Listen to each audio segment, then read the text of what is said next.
Graça e paz, amados irmãos, sejam todos muito bem-vindos para mais um culto aqui da Igreja Batista Jardim Marajoara. É muito bom estarmos reunidos e termos esse privilégio de cultuarmos juntos ao Senhor.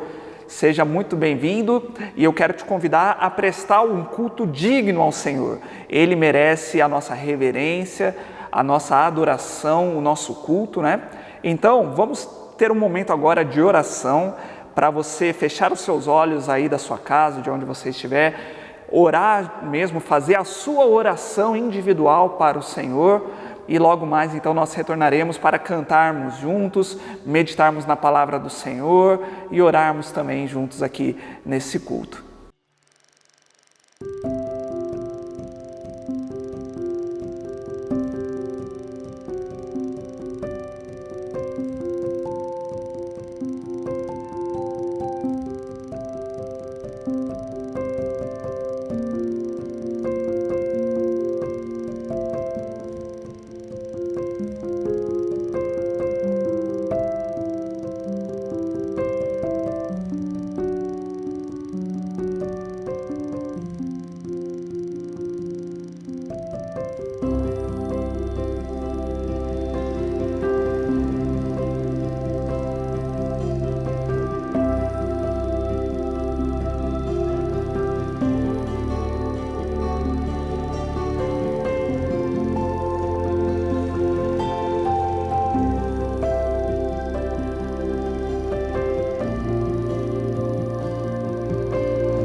Maravilhosa graça, graça de Deus sem par. Como poder cantá-la? Como hei de começar? Ela me dá certeza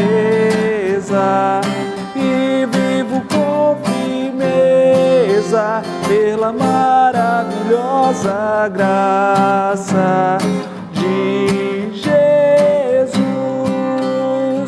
Graça, que maravilhosa graça, é imensurável e sem fim. É maravilhosa, é tão grandiosa, é suficiente para mim. É maior que a minha iniquidade, é revelação do amor do Pai. O nome de Jesus engrandecei a Deus.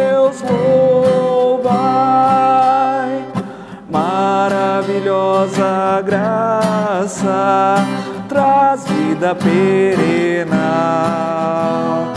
Por Cristo perdoado, vou à mansão real. Hoje eu sou liberto, vivo de Deus bem perto, pela maravilhosa graça de Jesus. Graça, que maravilhosa graça, é imensurável e sem fim. É maravilhosa, é tão grandiosa, é suficiente para mim. É maior que a minha iniquidade, é revelação do amor do Pai. O nome de Jesus engrandecei e a Deus louvai. Maravilhosa graça, que ricas bênçãos traz. Por ela Deus transforma, dá vida eterna e paz. Sendo por Cristo salvo, faço do céu meu alvo, pela maravilhosa graça de Jesus. Graça, que maravilhosa graça, é imensurável e sem fim. É maravilhosa, é tão grandiosa, é suficiente para mim. É maior que a minha iniquidade, é revelação do amor do Pai. O nome de Jesus engrandecei e a Deus louvai.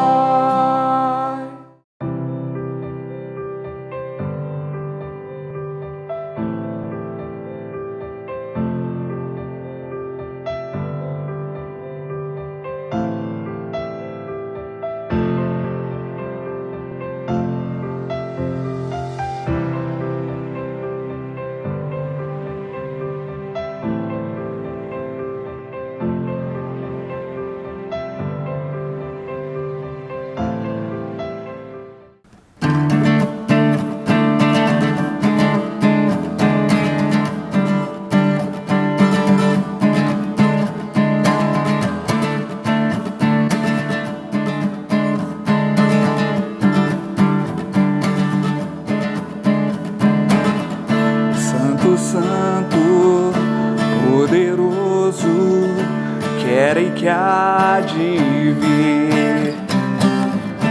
Deus da glória, és tão digno, eu me prostro a ti. Santo, Santo, poderoso, querem que há de vir. Deus da glória, és tão digno, eu me prostro a ti. Santo é o teu nome em todo lugar, reto é teu querer de graça e paz. Tudo que tens feito é justo e bom. Santo, Santo Deus tu és. Santo, Santo Deus tu és.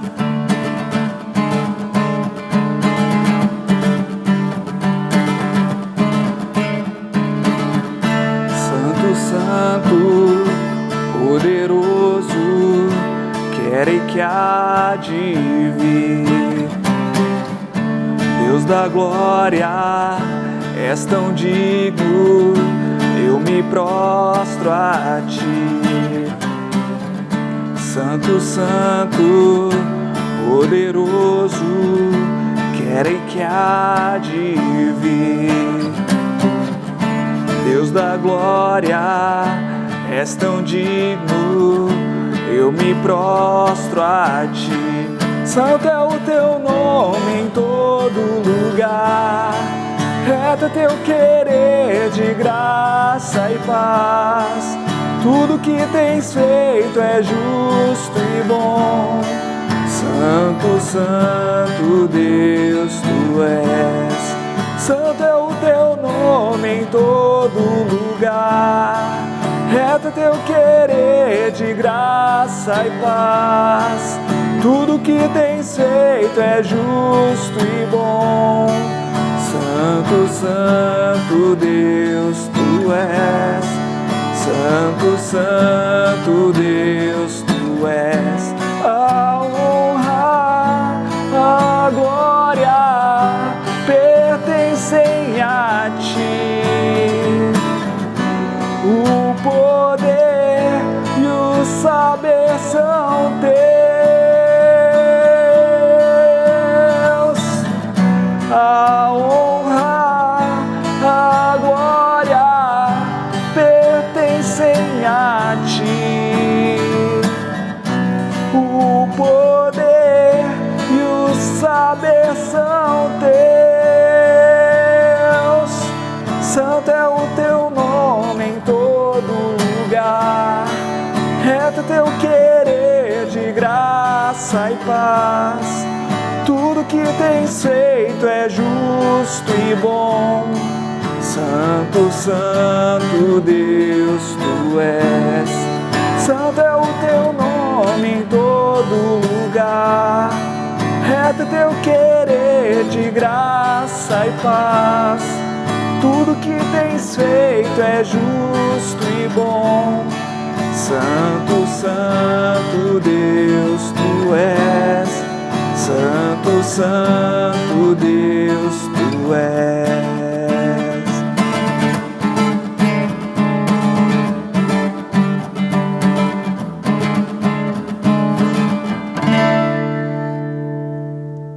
Para a nossa meditação de hoje, eu quero te convidar a abrir a sua Bíblia em Colossenses capítulo 4.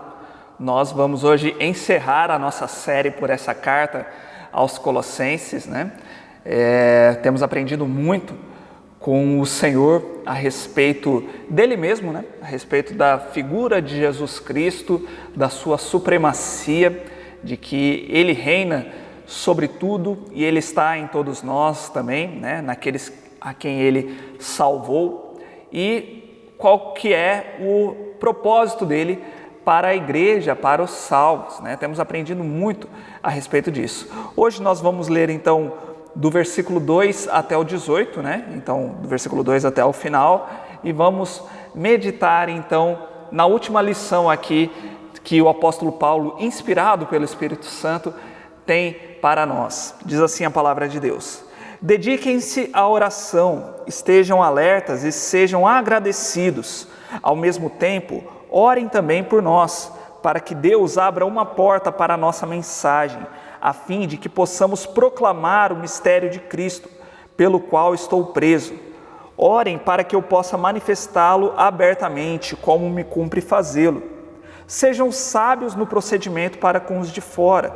Aproveitem ao máximo todas as oportunidades. O seu falar seja sempre agradável e temperado com sal, para que saibam como responder a cada um. Tíquico lhes informará todas as coisas a meu respeito. Ele é um irmão amado, ministro fiel e cooperador no serviço do Senhor. Eu o envio a vocês precisamente com o propósito de que saibam de tudo o que se passa conosco e para que ele fortaleça os seus corações. Ele irá com Onésimo, fiel e amado irmão, que é um de vocês. Eles irão contar-lhes tudo o que está acontecendo aqui. Aristarco, meu companheiro de prisão, envia-lhes saudações, bem como Marcos, primo de Barnabé. Vocês receberam instruções a respeito de Marcos, e se ele for visitá-los, recebam-no. Jesus, chamado Justo, também envia saudações. Estes são os únicos da circuncisão que são meus cooperadores em favor do reino de Deus. Eles têm sido uma fonte de ânimo para mim. Epáfras, que é um de vocês e servo de Cristo Jesus, envia saudações. Ele está sempre batalhando por vocês em oração, para que, como pessoas maduras e plenamente convictas, continuem firmes em toda a vontade de Deus. Dele dou testemunho de que se esforça muito por vocês e pelos que estão em Laodiceia e em Hierápolis. Lucas, o médico amado, e Demas enviam saudações. Saúdem os irmãos de Laodiceia, bem como Ninfa e a igreja que se reúne em sua casa. Depois que essa carta for lida entre vocês, façam que também seja lida na igreja dos laodicenses, e que vocês igualmente leiam a carta de Laodiceia. Digam a Arquipo, cuide em cumprir o ministério que você recebeu no Senhor. Eu, Paulo, escrevo essa saudação de próprio punho. Lembrem-se das minhas algemas. A graça seja com vocês.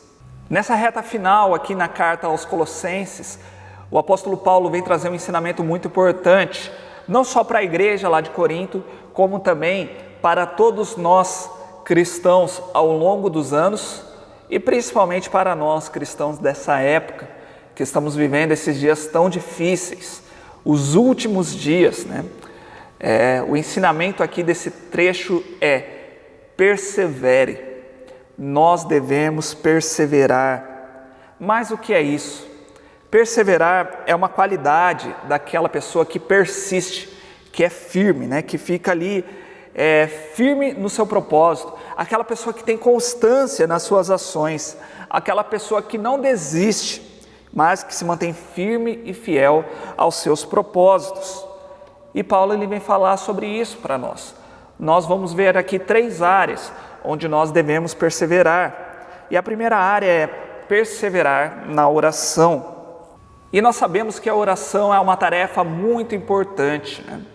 É um privilégio mesmo que Deus deu para nós, de orarmos, de falarmos com Ele, de termos esse livre acesso, de entrarmos na sua presença.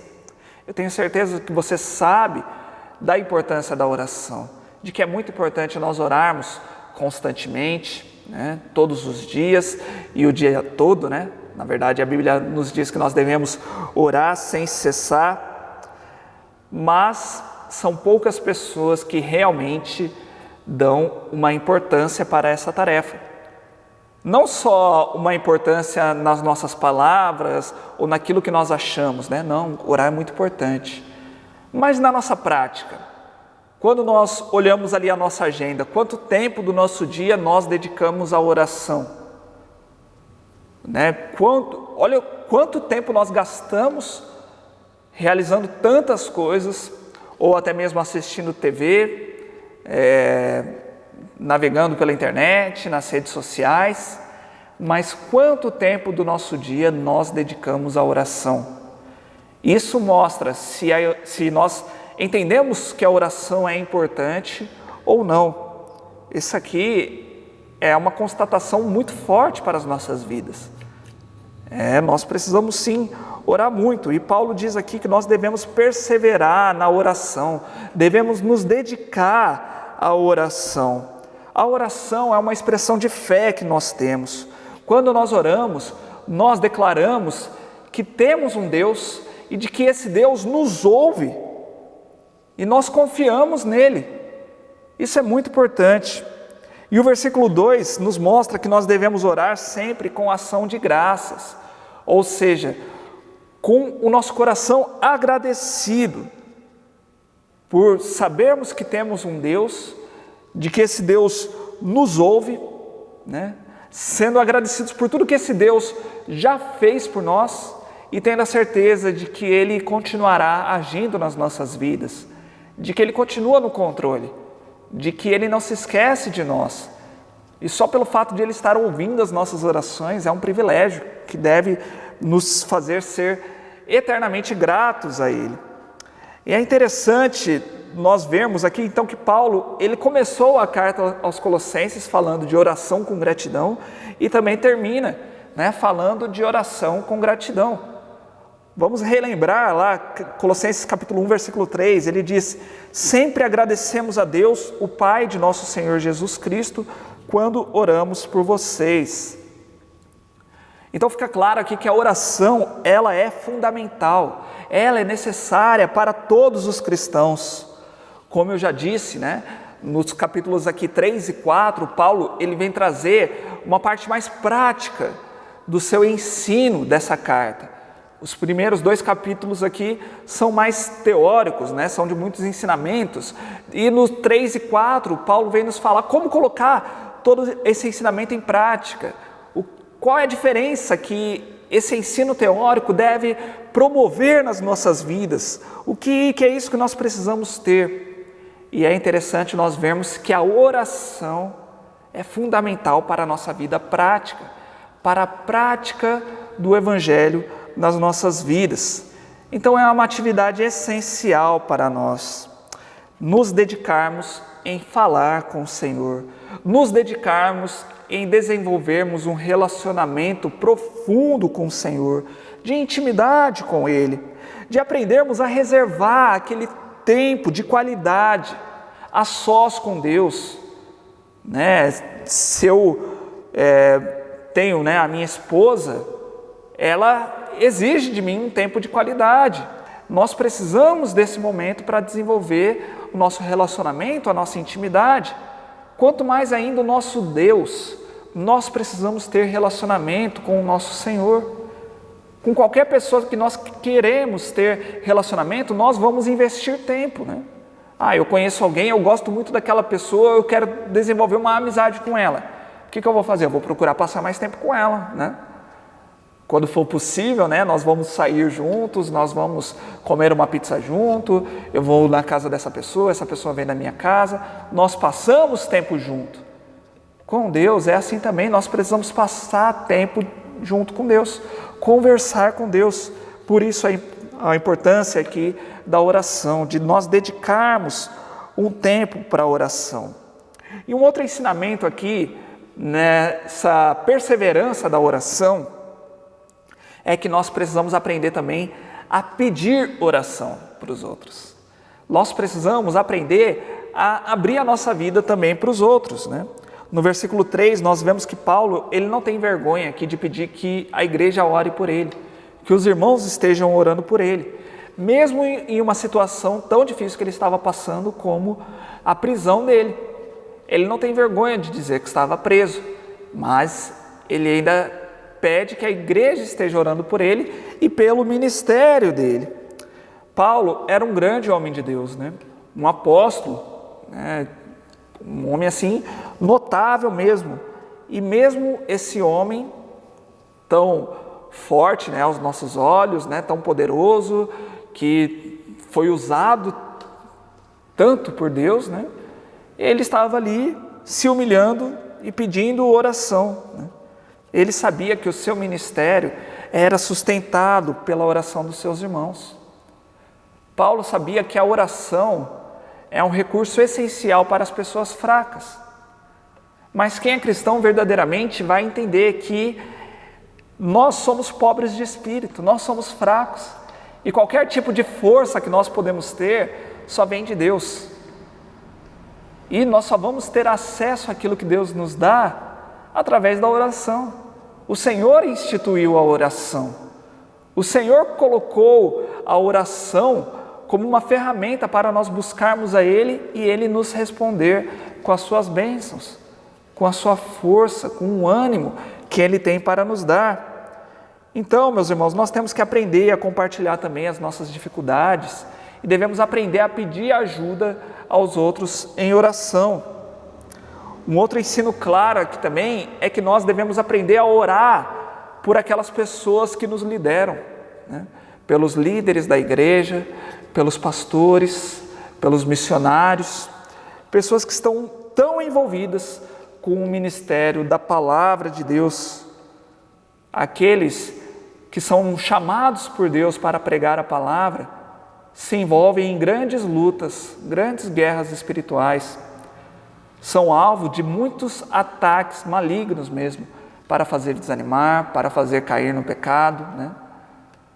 É sempre uma enorme dificuldade, meus irmãos, nós conseguirmos ter tempo para estudar a palavra de Deus como ela merece ser estudada, para preparar um bom sermão, para vir aqui, né, pregar, para poder pastorear o rebanho de Deus.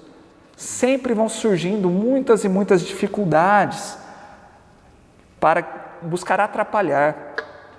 Eu confesso para os irmãos aqui, né, minha esposa sabe disso, que muitas e muitas vezes, quando eu estou para vir aqui à igreja, seja nos cultos presenciais ou aqui para vir gravar, me dá uma dor de cabeça tão forte que atrapalha muito também a minha concentração, né? Atrapalha tanto, como nós falamos assim, a entrega do sermão, né? Nós precisamos, meus irmãos, orar, e eu peço também que você esteja orando por mim, pois eu preciso muito, né? Eu também sou fraco e eu preciso da sua oração nesse ministério. A igreja precisa estar sustentando o seu pastor no ministério. Paulo entendia isso e nós precisamos fazer o mesmo, né? Eu peço que vocês orem por mim e nós também precisamos orar pelos pastores, nossos amigos, nossos irmãos em Cristo, né? Pastores também que estão cuidando de outros rebanhos, de outras igrejas, mas que somos todos da mesma igreja, né? A igreja do Senhor Jesus. Então, meus irmãos, até mesmo durante o culto, né? Estamos num culto, estamos ali prestando atenção na palavra, mas que estejamos também em oração, para que Deus utilize o pastor que está pregando, para que o Senhor abra o coração daquelas pessoas que estão ouvindo, né? Que abra o nosso coração também, mas precisamos aprender a estar também nesse espírito de oração, estarmos orando constantemente, até mesmo num culto online, né? Tudo bem, a mensagem já foi gravada, mas ore para que ela alcance muitas vidas. Nós não sabemos até onde essa mensagem pode chegar, né? São muitas pessoas compartilhando também, algumas que acabam conhecendo o nosso canal aqui do YouTube, às vezes aleatoriamente, mas que o Senhor pode falar com essas pessoas também. Então devemos entender a importância da oração e nos dedicarmos a orar. O ministério, ele não é uma tarefa solitária, não é uma tarefa que nós terceirizamos para alguém, né? Vamos pagar um salário para o pastor e o pastor faz a obra, né? Não, o ministério é de todos nós. O pastor, ele está mais à frente, sim, ele se dedica, né, à pregação da palavra, à liderança do rebanho, mas é tarefa da igreja inteira estar orando. Eu também devo estar orando, né? Mas é tarefa de todos nós estarmos orando uns pelos outros e pelo ministério da palavra. Por isso Paulo fala no versículo 3, né, para que Deus abra uma porta para a nossa mensagem, a fim de que possamos proclamar o mistério de Cristo, né, para que possamos manifestá-lo abertamente.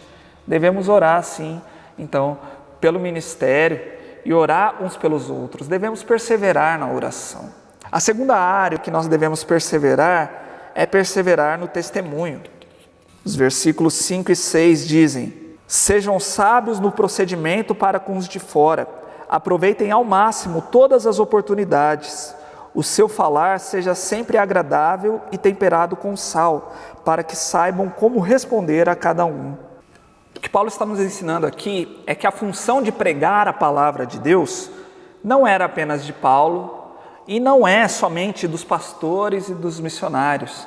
Essa é uma função da igreja inteira também. Logicamente, né? Nem todos estão aptos para subir num púlpito e pregar, né? E poder falar. Exige um preparo, exige um estudo. Mas todos nós podemos pregar a palavra de Deus para aquelas pessoas a quem nós conhecemos, em uma conversa, né? E Paulo, ele nos diz aqui, em primeiro lugar, que nós pregamos através do nosso testemunho. Então, por isso que nós devemos perseverar no nosso testemunho. Ele nos diz aqui que nós devemos ser sábios no nosso procedimento para com os de fora. Ou seja, quem são os de fora? São aqueles não cristãos, né? Que eles não estão aqui dentro da igreja, né? A igreja aqui universal, né? A única igreja que o Senhor salvou. As outras pessoas que não foram salvas estão lá fora. Mas esse termo aqui não é para nos fazer nos sentir orgulhosos e que nós somos melhores do que os outros. Não. É para entendermos que as pessoas estão lá fora, mas nós queremos que elas venham aqui para dentro, né? Para que elas venham para cá. E para isso nós precisamos ter um bom testemunho. Nós precisamos ter um sábio procedimento. Precisamos agir da maneira correta. Meus irmãos, existem muitas pessoas que nunca vão querer abrir a Bíblia por conta própria, ler a Bíblia e até mesmo entender ela. Mas, na vida dessas pessoas, às vezes você vai ser a única Bíblia que essa pessoa vai ler. Essa pessoa vai estar olhando para a minha e para a sua vida e vendo a mensagem do Evangelho através do nosso procedimento, através da nossa maneira de agir, através do nosso testemunho. Então, o nosso comportamento é uma mensagem, o nosso comportamento é o testemunho para aquelas pessoas que ainda não conhecem a Cristo. E Deus pode usar o nosso testemunho para alcançar e para trazer essas outras pessoas para a sua igreja. Não é um privilégio isso, meus irmãos? Nós sermos usados pelo Senhor para testemunhar a mensagem dEle, que as pessoas sejam salvas por Deus através da nossa vida, através do nosso bom procedimento. Talvez a pessoa não vá para a mesma igreja que você congregue, né? Talvez ela venha a se converter e venha a frequentar outra igreja, mas já imaginou que privilégio é saber que você contribuiu também para isso, de que você foi uma boa referência na vida dela e que você plantou ali uma semente? Nós precisamos tomar muito cuidado com o nosso testemunho. O nosso bom testemunho não deve ser apenas no ambiente de igreja, né? Nos cultos, mas deve ser ali no nosso serviço, no nosso ambiente familiar, lá na rua, né? Em todos os lugares, 24 horas por dia. Agora, nós precisamos entender que não é apenas o nosso bom procedimento que é o nosso testemunho. Nós também precisamos falar, né? Eu já disse aqui que em um júri, em um julgamento, né? Quando chama-se uma testemunha, a testemunha não fica quieta ali. A testemunha precisa falar. E nós, como testemunha do Senhor, nós também precisamos falar. E Paulo, ele vem nos dizer aqui que o nosso linguajar também é muito importante nesse testemunho. E nós precisamos ter um linguajar de um cristão. O que é um linguajar de um cristão, né? Não é aquele evangeliquez que nós estamos acostumados, né? Quando nós começamos a frequentar uma igreja, nós vamos aprendendo vários termos que as pessoas não costumam ouvir lá fora, né? Então nós vemos uma pessoa chamando a outra de vaso, né? Ou varão, varoa, né? Falamos de unção, do leão de Judá, o ímpio, nós temos o gasofilácio, nós temos um genoflexório, mas o que é isso, né? Se você sabe o que é tudo isso, talvez você esteja há um bom tempo numa igreja já. Talvez você já seja fluente no evangeliquez. Mas não é isso que Paulo está falando aqui.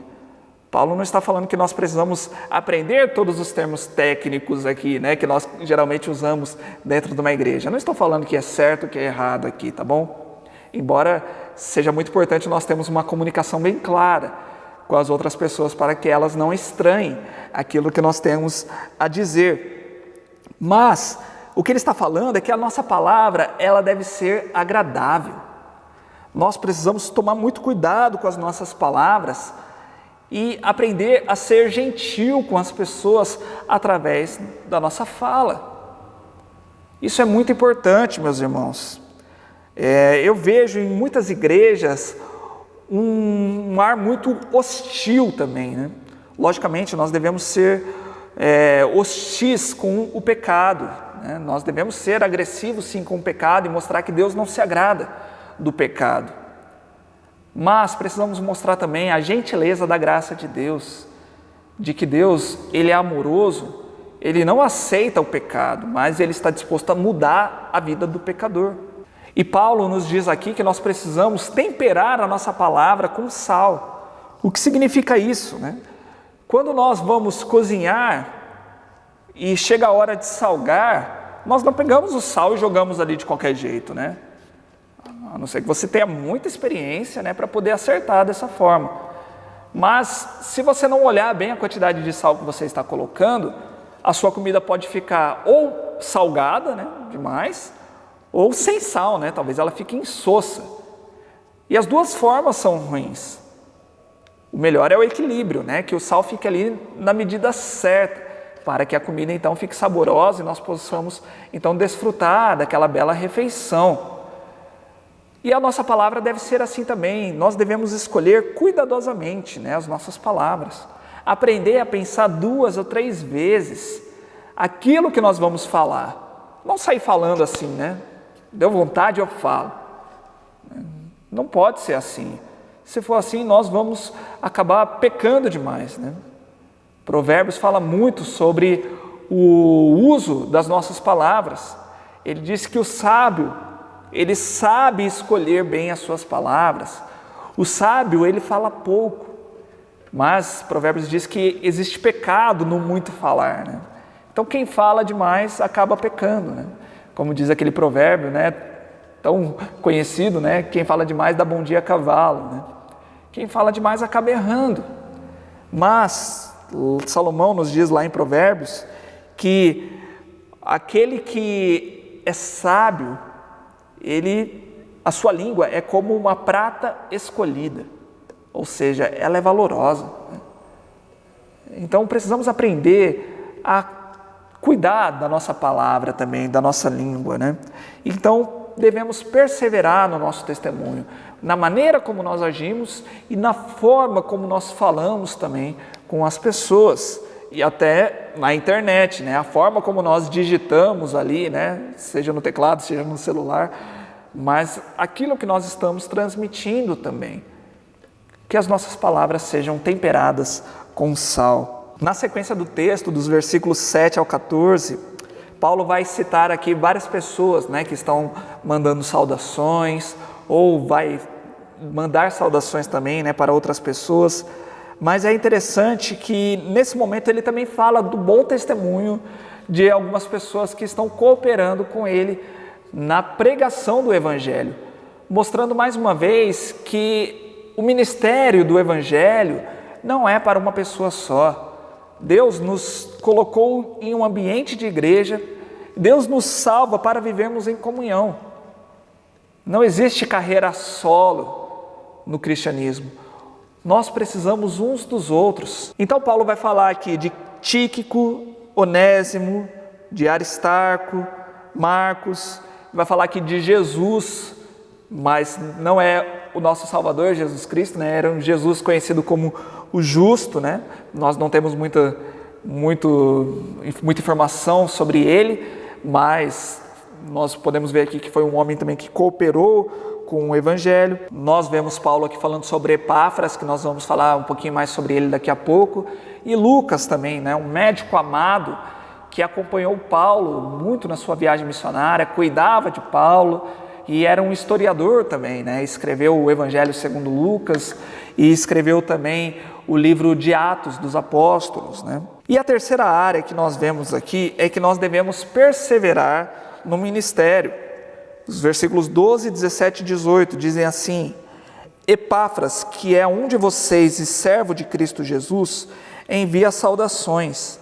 Ele está sempre batalhando por vocês em oração, para que, como pessoas maduras e plenamente convictas, continuem firmes em toda a vontade de Deus. Digam a Arquipo: cuide em cumprir o ministério que você recebeu no Senhor. Eu, Paulo, escrevo essa saudação de próprio punho. Lembrem-se das minhas algemas. A graça seja com vocês. Epáfras possivelmente foi o fundador da igreja de Colossos. Mesmo que ele não estivesse mais lá, o seu amor pela igreja ainda era muito forte, era vivo e se manifestava através das orações dele pela igreja. E é muito lindo nós vermos aqui que Epáfras batalhava em oração pela igreja. Isso é muito bonito, né? Nos faz lembrar ali do primeiro ponto que nós falamos sobre a oração também. Mas, meus irmãos, nós devemos entender que nós precisamos perseverar no ministério.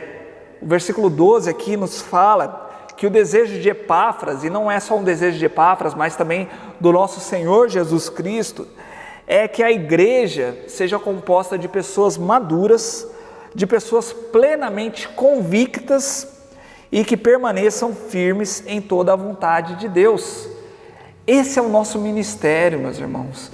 Nós devemos perseverar nele, perseverar em sermos maduros em sermos plenamente convictos, ou seja, de entendermos mesmo e termos convicção naquilo que nós cremos e que fiquem firmes na hora da prova, né, na hora da tribulação, na hora de colocar em prática aquilo que nós temos que fazer, na hora da nossa obediência, que permaneçamos firmes na vontade de Deus.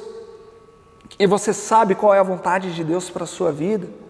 Você sabe qual é a vontade de Deus para a igreja onde você congrega e para a igreja dele também, de uma forma geral?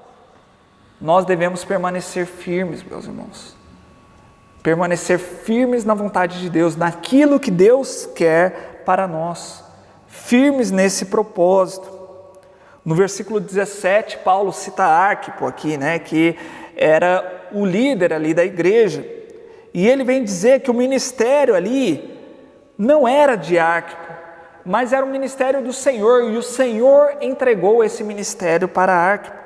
Ele recebeu do Senhor esse ministério e deve cumprir, ou seja, deve ir até as últimas consequências, deve concluir esse ministério até o momento em que o Senhor achar que o ministério está concluído. Então ele deveria ir até o final, sabendo que um dia ele teria que prestar contas desse ministério que ele recebeu de Cristo. E no versículo 18, Paulo diz também: lembrem-se das minhas algemas. Ele diz isso para lembrar a igreja de que o ministério não é fácil, mas Deus nos dá forças para continuar. Paulo sofreu muito por amor e por obediência ao ministério. A vida de Paulo é um exemplo para nós. Paulo estava preso aqui quando ele estava escrevendo essa carta aos Colossenses. Ele estava preso por causa do Evangelho, mas mesmo assim o seu ministério continuava. Não é porque ele foi preso que o ministério parou, né? O ministério continuava, ele ainda continuava escrevendo cartas, ele continuava pregando ali para as pessoas que estavam próximas a ele, né?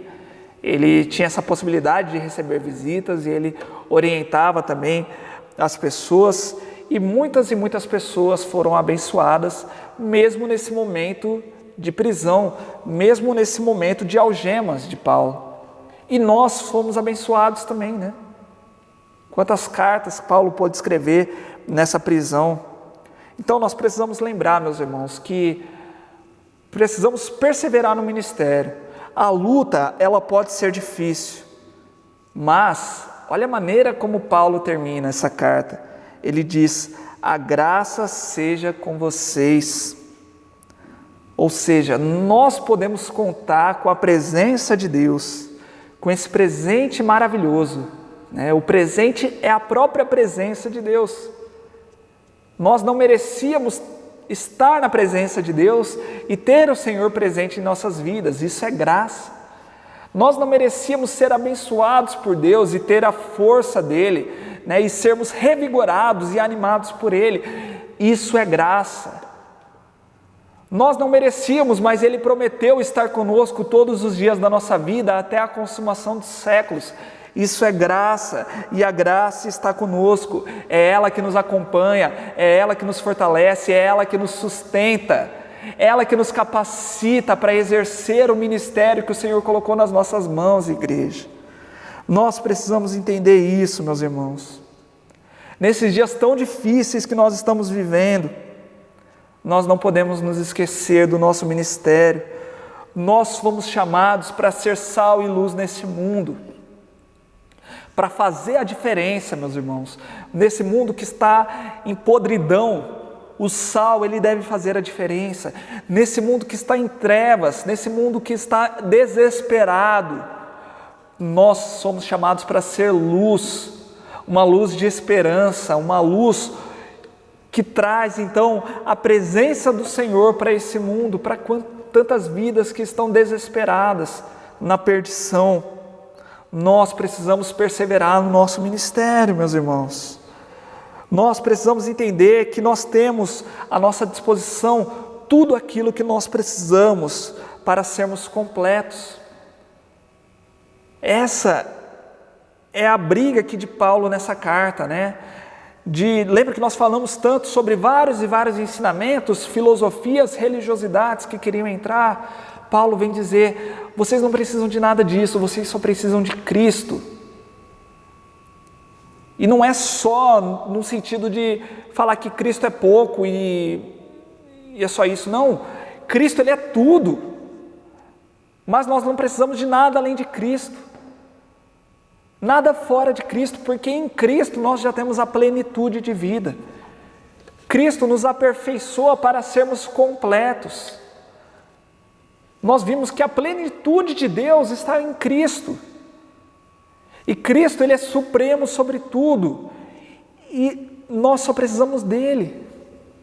Ele já veio ao nosso encontro, Ele já nos oferece a sua graça. Nós só precisamos dEle, nós não precisamos de nada fora disso. Então, o nosso propósito de vida, meus irmãos, é mostrar ao mundo que eles precisam de Cristo e que eles podem ter a Cristo. Eles podem ter a verdadeira vida em Cristo. Mas nós nunca vamos conseguir cumprir esse ministério se nós não perseverarmos na oração, se nós não perseverarmos no nosso testemunho.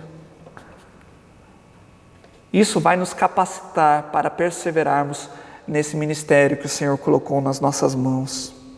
Então, que possamos buscar ser pessoas maduras, obedientes, que entendem que Cristo é tudo, que Ele é a plenitude, que entendem que o nosso dever agora é arrancar aquelas roupas, do antigo eu, do pecado, e vestir as vestes de Cristo. E que entendem que agora nós temos que perseverar nessa nova vida que Cristo nos dá, orando, testemunhando e cumprindo o ministério que o Senhor colocou nas nossas mãos, para nos apresentarmos a Ele. Então, no fim de tudo, prestarmos contas diante dEle e que Ele possa olhar para nós e dizer, servo bom e fiel, agora entre no meu descanso. Então, que Deus nos abençoe. Nós vamos cantar mais um louvor e logo mais nós vamos retornar para orar.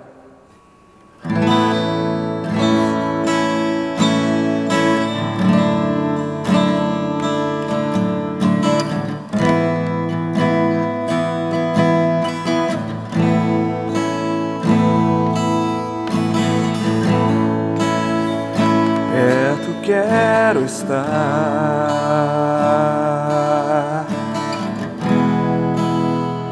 junto aos teus pés,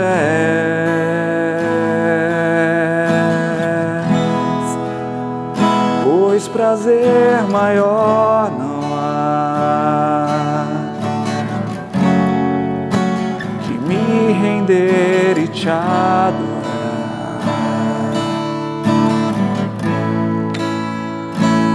Tudo que há em mim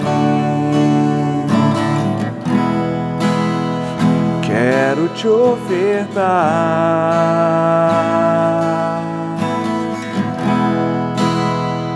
mas ainda é pouco, eu sei, se comparado ao que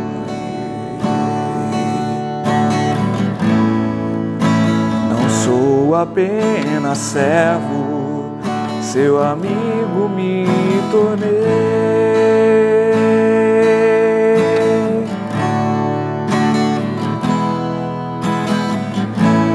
Te louvarei, não importam as circunstâncias, adorarei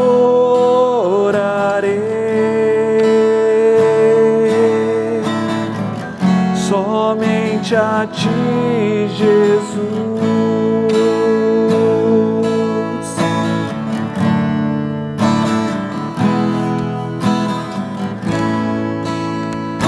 Perto quero estar, junto aos teus pés,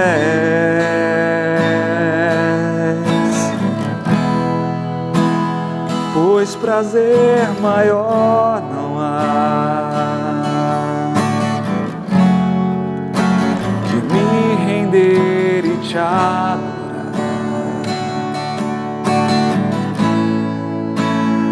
Tudo que há em mim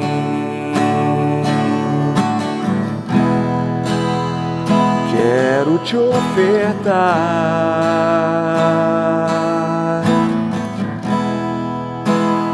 mas ainda é pouco, eu sei. Se comparado ao que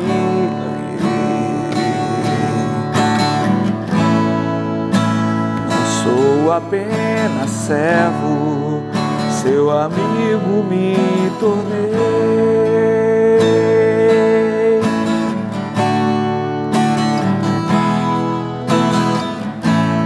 Te louvarei,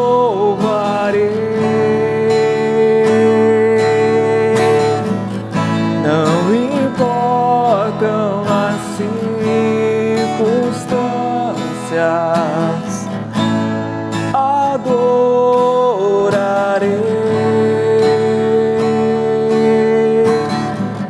somente a ti, Jesus.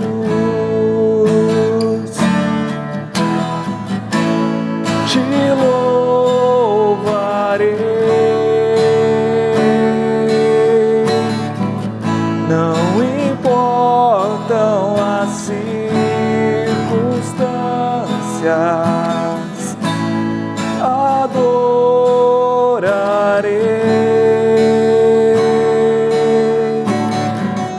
somente a ti, Jesus. Somente a ti, Jesus. Somente a ti, Jesus. Nós estamos encerrando o nosso culto, encerrando também aqui a nossa série pela carta aos Colossenses, mas eu quero te desafiar a refletir na sua vida e pensar: você tem entendido que Cristo, Ele é tudo o que você precisa? E que você não precisa nada fora de Cristo? De que Ele deve ser o seu alvo principal, o seu maior amor, o objetivo supremo da sua vida? Você entendeu de que se você foi salvo por Cristo, você deve buscar ser semelhante a Ele? Você entendeu, como nós falamos aqui nessa pregação de hoje, de que você deve perseverar em uma vida de oração, de testemunho lá fora e cumprir o ministério que o Senhor colocou nas suas mãos? Se você entende que você tem falhado em algo, ou se você quer clamar ao Senhor por mais força, para que Ele renove o seu ânimo, principalmente nesses momentos, nesses dias tão difíceis, onde nós ficamos desanimados. Até eu fico desanimado também, eu confesso para os irmãos. Faz falta a convivência com os irmãos aqui. Sinto muita falta de estar orando com os irmãos, de estar ouvindo os irmãos cantar, de poder pregar e olhar no olho dos irmãos. Mas, se você se sente assim também, eu quero te convidar a orar comigo, a colocar a sua vida diante do Senhor e clamar que Ele te encha de esperança, que Ele te encha de forças, para que você possa cumprir o ministério que Ele colocou nas suas mãos. Vamos orar? Deus amado, nós somos muito agradecidos ao Senhor por podermos encerrar o estudo dessa carta, sabendo que a Tua graça está conosco. É ela que nos sustenta, é ela que nos ampara, é ela que nos dirige. Porque se não for pela Sua graça, nós não teremos a Tua presença, nós não teremos o Senhor. E se o Senhor não estiver conosco, não importa para onde nós iremos, estaremos perdidos, Pai. Só o Senhor tem as palavras de vida eterna, só o Senhor tem a verdadeira felicidade, só o Senhor é o único que pode nos completar e nos dar a verdadeira satisfação, a verdadeira paz. fora da Tua presença é uma vida de loucura, é uma vida de ansiedade, é uma vida de desespero, e nós não queremos isso, Pai. Por isso, Senhor, nós pedimos perdão pelos nossos pecados e pedimos perdão, Pai, por tantas vezes que entendemos errado o Teu Evangelho, onde não entendemos que Cristo é tudo, que o Cristo é a plenitude e que nós não precisamos de nada fora de Cristo, Pai. E quantas vezes ocupamos a nossa agenda, ocupamos a nossa mente buscando aquilo que não é o Senhor. Colocamos outros deuses, Pai, o dinheiro, as amizades e tudo mais no lugar que só pertence ao Senhor. Tira de nós, ó Pai, qualquer vontade de nos realizarmos por conta própria e que possamos aprender a buscar nos realizar no Senhor. Em nome de Jesus, Pai, nos ajuda, Senhor, a vivermos a vida que o Senhor tem para nós. Nos ajuda, Pai, a vivermos o verdadeiro Evangelho e a cumprirmos o ministério que o Senhor tem colocado nas nossas mãos. Abençoa-nos, ó Deus. Em nome de Jesus, ó Pai, traga a cura para esse coronavírus. E, Pai amado, que possamos ficar firmes nesse momento, continuar testemunhando do Senhor, que possamos continuar orando e batalhando em oração uns pelos outros. E que em breve possamos estar reunidos todos juntos, ó Pai, podendo desfrutar da comunhão gostosa que o Senhor tem para nós como igreja do Senhor. Abençoa a nossa semana, Pai, despede-nos em paz. E oro assim em nome de Jesus. Amém. Amém. Que Deus abençoe a sua vida.